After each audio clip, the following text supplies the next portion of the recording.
Hy begin verduidelik van die Ou Testament af deur tot die Nuwe Testament. En ons gaan daar die hele gedeelte lees. Ek lees vir ons voor. Hy sê hy so dan die eerste verbond, sowel as verordeninge vir die erediens as ook sy aardse heiligdom gehad, want die tabernakel is so ingerig. Die eerste waarin die kandelaar was en die tafel en die toonbrode, wat die heilige genoem word, en agter die tweede voorhangsel, die tabernakel wat genoem word die allerheiligste, waarin die goue wierookbak was en die ark van die verbond, rondom heeltemal met goud oortrek, waarin die goue kruik met die manna was en die staf van Aaron met wat gebloei het en die tafels van die verbond. En daarbo op die gerubs van die heerlikheid wat die versoendeksel oorskadu het, waaroor nie nou afsonderlik gespreek kan word nie. En nadat hierdie dinge so ingerig was, het die priesters wel gedurig in die eerste tabernakel ingegaan om die dienste te vervul. Maar in die tweede die hoëpriester alleen, eenmaal in die jaar, nie sonder bloed nie. Want hy offer vir homself en vir die sondes van die volk, uit onwetendheid begaan, waarmee die Heilige Gees dit duidelik maak, dat die weg na die heiligdom nog nie geopen is, solank as die eerste tabernakel nog standhou nie. Dit was 'n beeld met die oog op die teenwoordige tyd, waarin daar gawes en offers gebring word, wat hom wat die diens verrig na die gewete nie volkome kan maak nie, omdat dit net bestaan het in spys en drank en verskillende wassinge en vleeslike verordeninge, wat opgelê is tot op die tyd van herstelling. Maar Christus, wat opgetree het as hoëpriester van die toekomstige weldade, het deur die groter en volmaakter tabernakel wat nie met hande gemaak is nie, dit wil sê wat nie aan die skepping behoort nie, ook nie met die bloed van bokke en kalwers nie, maar met sy eie bloed eenmaal ingegaan in die heiligdom en 'n ewige verlossing bewerk. Want as die bloed van stiere en bokke en die alles van 'n vers wat die verontreinigdes besprinkel heilig maak tot reiniging van die vlees, hoeveel te meer sal die bloed van Christus, wat homself deur die ewige Gees aan God sonder smet geoffer het, julle gewete reinig van dooie werke om die lewende God te dien. En daarom is hy middelaar van 'n Nuwe Testament, sodat terwyl daar 'n dood plaasgevind het vir die verlossing van die oortredinge onder die Eerste Testament, die wat geroepe is die belofte van die ewige erfenis kan ontvang. Want daar waar 'n testament is, moet noodsaaklik die dood van 'n testamentmaker aangekondig word. Want 'n testament is geldig by sterfgevalle, aangesien dit nooit van krag is solank as die testamentmaker nog leef nie. Daarom is ook die Eerste Testament nie sonder bloed ingewy nie. Want toe elke gebod volgens die wet deur Moses aan die hele volk aangekondig is, het hy die bloed van die kalwers en bokke saam met water en skarlakenrooi wol en hisop geneem en die boek self en die hele volk besprinkel en gesê, dit is die bloed van die testament wat God met die oog op julle verorden het. En hy het ook die tabernakel en al die gereedskap van die diens net so met bloed besprinkel. En byna alles word met bloed gereinig volgens die wet, en sonder bloedvergieting vind daar geen vergifnis plaas nie. Dit was dus nodig dat die afbeeldinge van die dinge in die hemele deur hierdie offers gereinig moes word, maar die hemelse dinge self deur beter offers as hierdie, want Christus het nie ingegaan in 'n heiligdom met hande gemaak, 'n teebeeld van die ware nie, maar in die hemel self, om nou voor die aangesig van God vir ons te verskyn. Want dan moes hy dikwels gelei het en die grondlegging van die wêreld af, maar nou het hy eenmaal in die volëinding van die eeue verskyn om die sonde deur sy offer weg te doen. En net soos die mens bestem is om eenmaal te sterwe en daarna die oordeel, so sal Christus ook, nadat hy eenmaal geoffer is om die sonde van baie weg te neem, vir die tweede maal sonder sonde verskyn aan die wat hom verwag tot saligheid. Vers 7 staan vir my uit in hierdie geleesde gedeelte. Wat sê maar die tweede In die tweede, die hoëpriester alleen, eenmaal in die jaar, en hierdie woorde nie sonder bloed nie. Want hy offer vir homself en vir die sondes van die volk uit onwetendheid begaan. So selfs vir die onwetende sondes is daar nie verskoning gewees nie. Daar's net hierdie een pad en dis nooit maar nooit ooit sonder die bloed nie. So hierdie is so 'n bietjie meer van 'n Bybelstudie om so 'n bietjie dit te bepeins en te bedink. En ons gaan na 4 dele kyk van die Bybel of 4 aspekte kyk rondom die bloed. Eerstens die Ou Testament, dan die Here Jesus self, die apostels en dan aan die einde ook Openbaring en die hemel. Nou deur die woord van die Here word baie gepraat op baie maniere. En deur die woord van die Here kom ons baie duidelik in kontak met hoe God met mense bemoeienis maak. En ons leer in die woord van die Here van die tabernakel wat in die Ou Testament daar gestel was. En die hoëpriester het eenmaal in 'n jaar in die allerheiligste ingegaan en daar moes altyd bloed met hom saamgegaan het om op die versoendeksel van die altaar gestryk te kon word in die allerheiligste. En die stem van die Here het net op hierdie een enkele plek, die stem van die Here duidelik sigbaar geword, want die stem van God en die bloed van die Here loop hand aan hand met mekaar saam. Dit kan nie van mekaar losgemaak word nie. Jy kan nie maar net daar deur buitekant in die wêreld diep in sonde en al die dinge aangaan en sê God het gesê nie, want God se stem is net op heilige grond beskikbaar. En daar in die allerheiligste is hierdie heilige grond. Daar waar die bloed gestryk word. Daar waar die gerubs, die beskermengele is bo oor hierdie versoendeksel. Daar kom die stem van die Here uit. En ek wil poog om uit die skrif vir u te wys hoe dat die skrif daar die bloed van die versoening, die bloed wat gebring moet word, na dit vir ons verwys. En wat ons daaruit kan leer, want die bloed word altyd vir ons na vore gehou deur die woord. Dwarsteer van die Ou Testament tot in die Nuwe Testament, tot aan die einde van die Bybel, en wil ons graag daarna kyk. In die Ou Testament sien ons hoe dat diere geslag is om te boet vir mense se sonde. God het 'n bok gedood. Vroeg in die begin van die woord van die Here, in Genesis 3 alreeds, net nadat hierdie twee mense hulle self begaan het en in sonde betrap was, het God 'n bokkie doodgemaak om die naaktheid van 'n man en 'n vrou te kon bedek. En daar moes bloed gevloei het om die mense skaamte te kan toemaak. En die God van die heelal het dit self met sy eie hand gedoen om dit te laat gebeur. Daar was Kain en Abel. Abel se offer was deel van sy kleinvee en daar moes bloed gevloei het vir daardie offer, daarvoor die paradys se ingang. En dit was die eerste daad van aanbidding gewees. Adam het gekom en sy seuns kom leer hoe om die Here te kan aanbid, en vir aanbidding was dit nodig gewees in die Ou Testament dat daar bloed moes vloei. Adam leer dit vir sy seuns. En daarom elke keer deur die Ou Testament sien ons keer op keer hoe daar as hulle by 'n plek gekom het, as daar 'n altaar opgerig gewees, want die altaar was die plek waar die bloed moes vloei en die offer gebring moes word. Tog sien ons in die Nuwe Testament in Hebreërs 11 vers 4, deur die geloof het Abel 'n beter offer aan God gebring as Kain.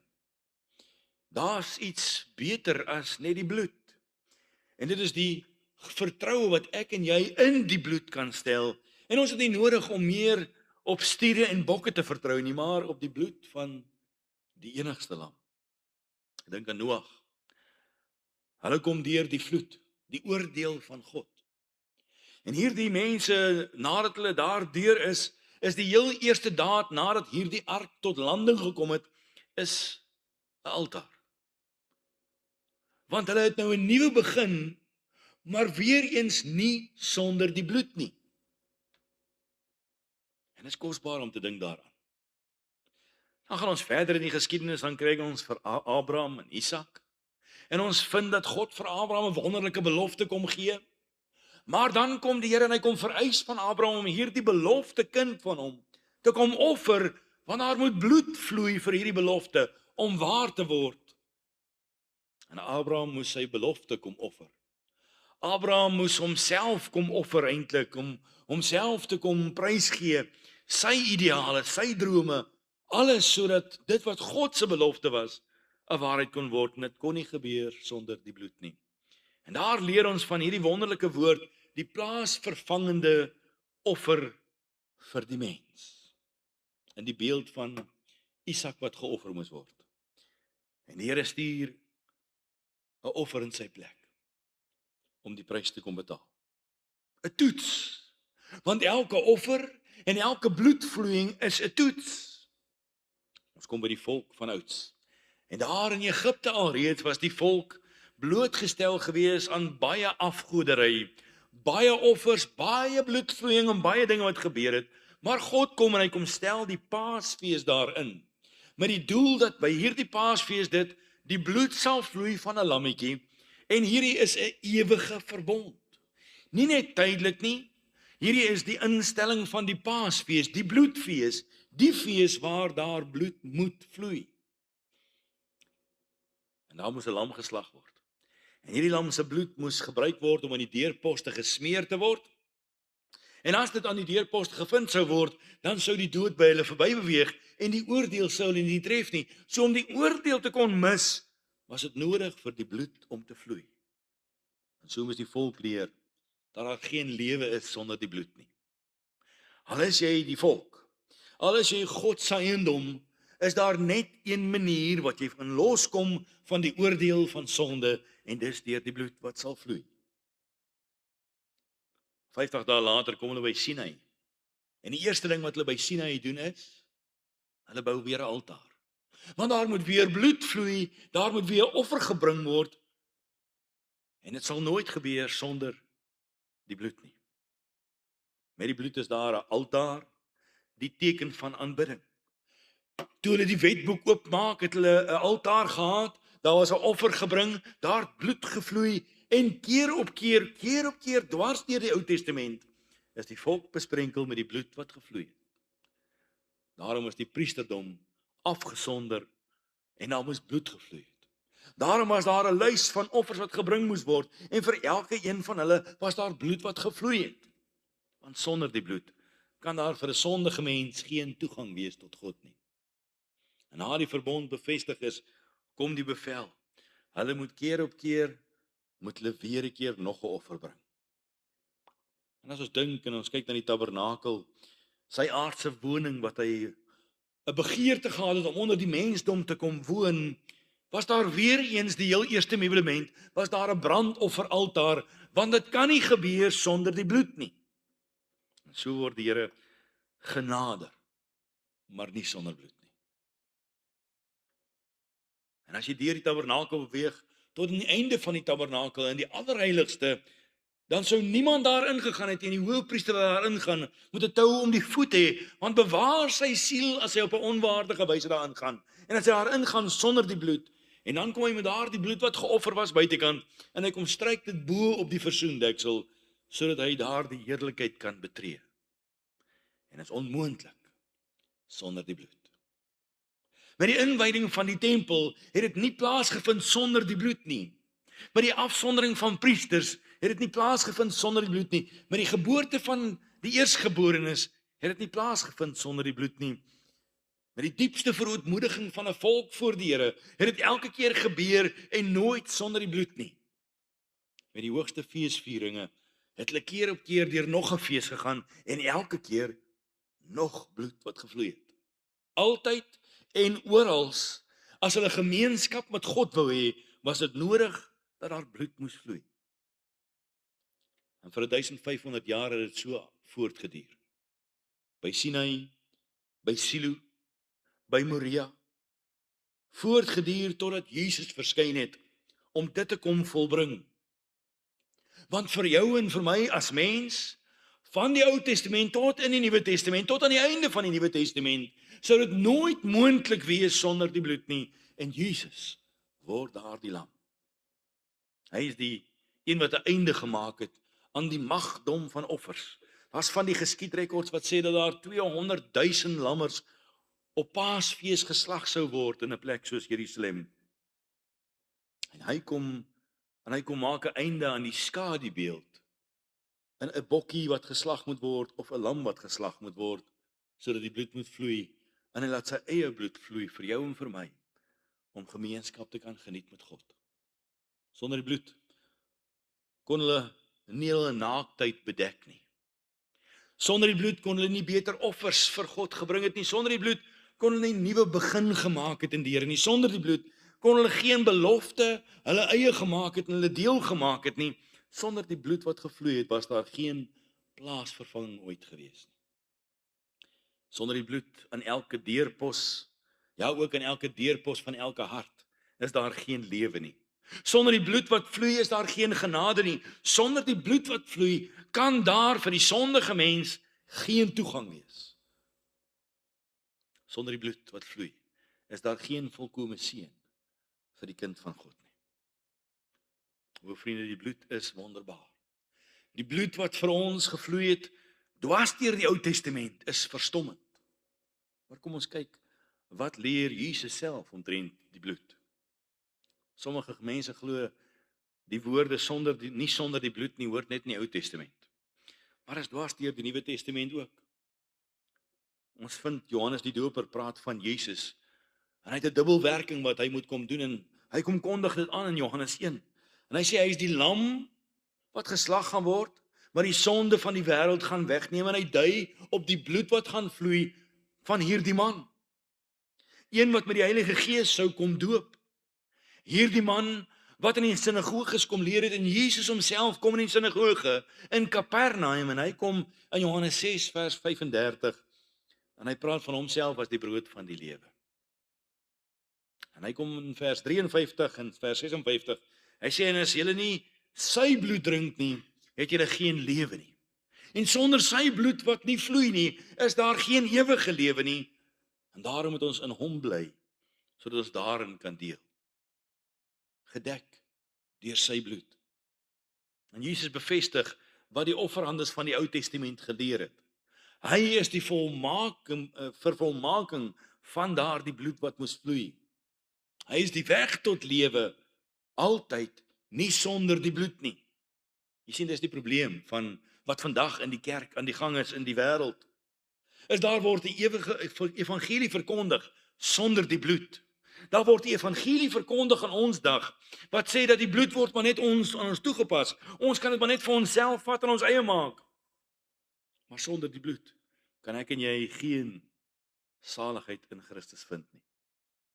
In die laaste aand voor die dood van die Here Jesus, in Matteus 26 vind ons die avondmaal. En die Here Jesus praat met sy disippels en hy sê, drink daaruit, want dit is my bloed. Van die bloed van die Nuwe Testament. Daar die bloed van vergifnis.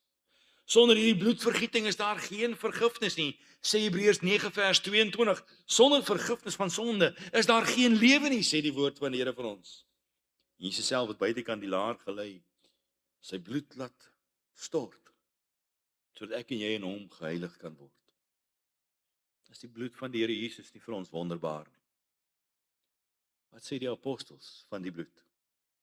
Wel, die apostels het na sy opstanding en die hemelvaart hom nooit weer in lewende lywe so gesien nie. Hy het opgevaar na die hemel, hy is in die regterhand van God die Almagtige Vader. So wat het die groot indruk gemaak op hierdie manne, dat hulle lewe sou neerlê? Net die bloed. Wat hulle by die kruis van Golgotha gesien het, wat gestort is, wat uitgegiet is, wat die bloed is ingeets in hulle siele in. Dink jouself in aan die gruwsaamste misdaadtoneel. Wat is die een ding wat in jou diepste wese ingeets word, as jy die bloed gesien het? En so is dit die bloed van die Here Jesus, wat die diepste indruk in 'n mens se hart en lewe kan maak. En die fokus op die doel, om te wys dat die tempeldiens onvoordelig was, verouderd was, bestem was om te verdwyn, was juis in Jesus, omdat hy daar die werk kom vervul het. En daarom kan ons let op dit wat van ons gesê word.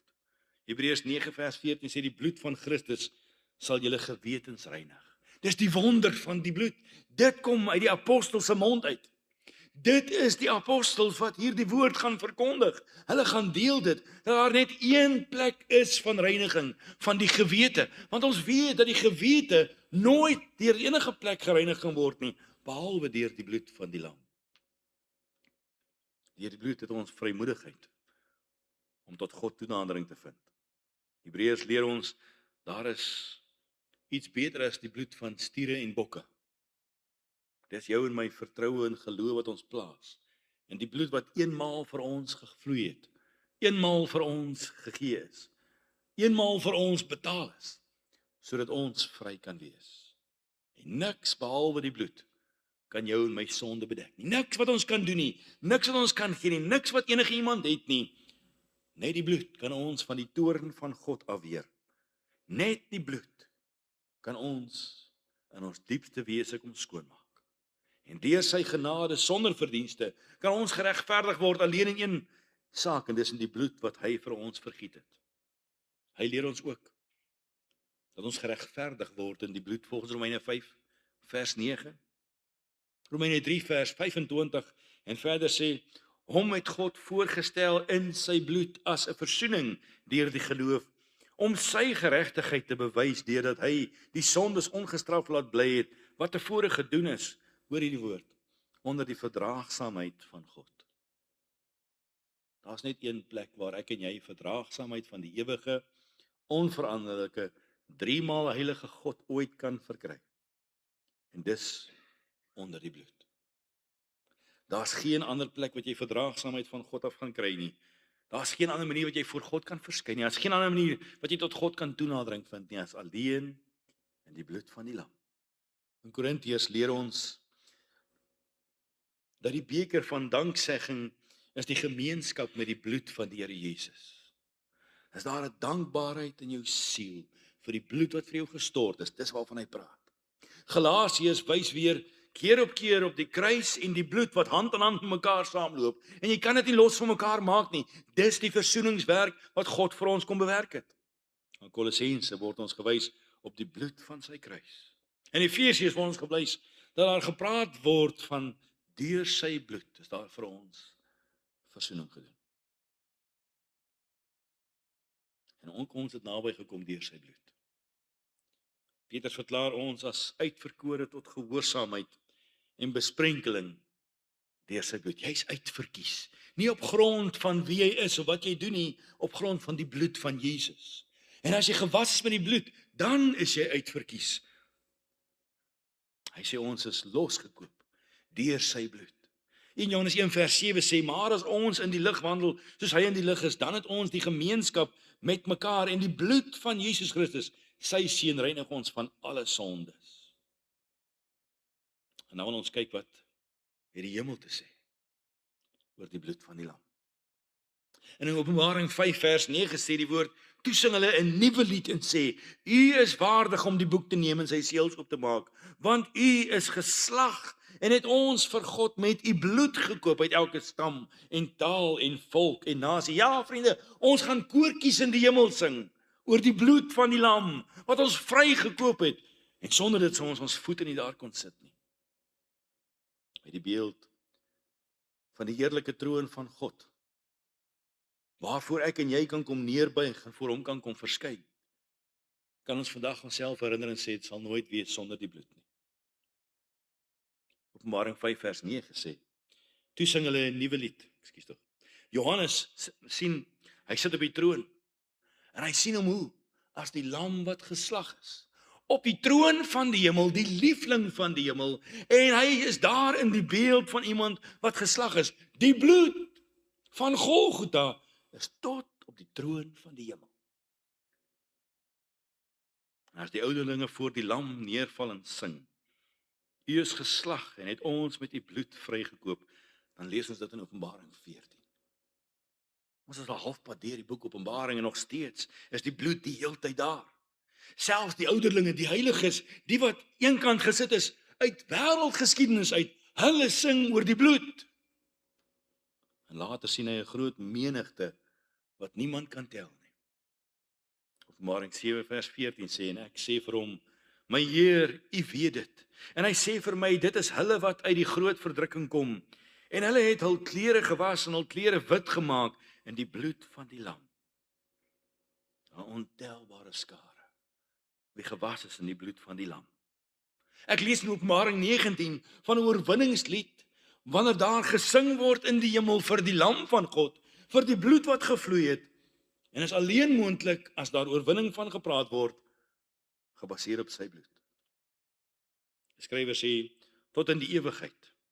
In die heerlikheid van die hemel sal daar geen woord wees waardeur al die groot gedagtes van God, die wonderbare liefde van die Seun van God, die krag van sy verlossing en die vreugde en danksegging van elke verloste saamgevat kan word nie en uitgedruk kan word nie behalwe deur een woord, die bloed. Van die begin tot die einde is dit die bloed. Vir die sonde van elke liewe sondaar is daar geen ander raad as alleen die bloed nie. Vir elke liewe siekte, vir elke liewe nood, vir elke liewe angs, vir elke liewe uitdaging, vir elke kwessie en vir elke vraag, is dit die bloed van die oggend tot die aand, van die eerste bladsy in die Bybel tot die laaste bladsy in die Bybel, en sonder die bloed is daar vir ons niks. En dit gaan alle verstand te bowe. Dis nie maar net enige bloed nie. Dis sy eie bloed. Dit was die liefde van die Seun wat homself nie gespaar het nie. En die laaste druppel van homself uitgegiet het, sodat ons harte op die deure van ons hartsposte die bloed van die lam gestryk kon word. Van voor die grondlegging van die aarde af het God geweet, dis wat nodig gaan wees, dis wat hom gaan kos. Daar's net een nodig en dis een enkele druppel van die bloed van die lam. En weet dit vandag. Jou en my hart sal nêrens ooit rus vind as dit nie sal wees deur die bloed van die lam nie. Ons sal nêrens enige krag van God in beweging kan sien as dit nie gebaseer is op die bloed van die lam nie. Ons behoort in die wassing van sy bloed dag vir dag onsself te verlustig, God te vertrou, keer op keer as jy jou oë toemaak en jy begin bid, bid vir die bloed om jou te reinig, oor en oor, weer en weer, keer op keer, dat God met ons sal besig wees, want sonder die bloed het ons geen kans nie. Sy liefde is vir ons moontlik deur die bloed. Sy vreugde is vir ons moontlik deur die bloed. Sy reinheid is vir ons moontlik deur die bloed. Sy heerlikheid is ons deel deur die bloed. Verheerliking is deel deur die bloed. En daar waar sy bloed is, daar is heilige grond. En dan vra mens jouself die vraag, is die bloed van die Here in die deurposte van ons harte? Want as dit is, dan is jou en my hart heilige grond. Ons behoort ons tyd te offer om die verborgenheid van die bloed diep te begryp. Ons behoort daar die tyd afgesonder te wees om die verborgenheid van die bloed ons deel te maak en dit te vat vir wat dit is. God het die mens vir 4000 jaar voorberei voor hy sy seun gestuur het om sy bloed te kom stort. En steeds het die mens dit gemis. Hier sit ons vandag 6000 jaar later en baie maal wonder ek, verstaan ons dalk nie die grootheid van die bloed van die lam nie.